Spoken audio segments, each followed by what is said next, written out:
தந்தை மகன் தூய ஆவியாரின் பெயராலே ஆமேன். இயேசு கிறிஸ்துவின் அன்புமிக்க சகோதர சகோதரிகளை உங்கள் அனைவருக்கும் கிறிஸ்து இயேசுவின் அன்புள்ள வணக்கத்தை தெரிவித்துக் கொள்கின்றேன்.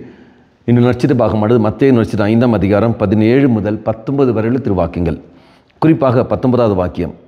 எனவே இக்கட்டளைகளில் மிக சிறியது ஒன்றையேனும் மீறி அவ்வாறே மக்களுக்கும் கற்பிக்கிறவர் விண்ணரசில் மிக சிறியவர் என கருதப்படுவார்.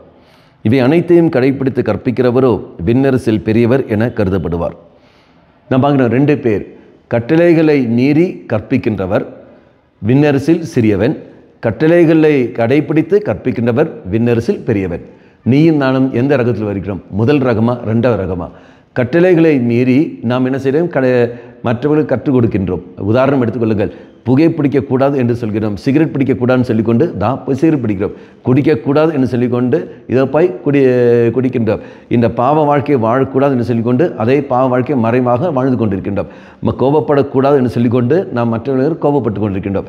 அப்போ கட்டளைகளை கடைப்பிடிக்க வேண்டிய நீங்களும் நானும் அதை மீறி கொண்டு மற்றவர்கள் நாம் கற்பிக்கின்ற சமயத்தில் விண்ணரசில் நீங்களும் நானும் எப்படி இருக்கின்றோம்? சிறுவராக இருக்கின்றோம். ஆக இறைசில் மன்றாடுவோம். ஆண்டவரே, கற்றுக் கொடுப்பதை கடைப்பிடிக்கும் கிருபை எனக்கு தந்தருளும் என்று கொண்டு விசேஷமாக நாம் மன்றாடுவோம். கண்களை மூடிக்கொள்ளுங்கள். அம்மா மாதாவே, தெய்வ மாதாவே, எங்கள் மாதாவே நன்னையே, விசேஷமாக எங்களுக்காக வந்து பேசியருளும்.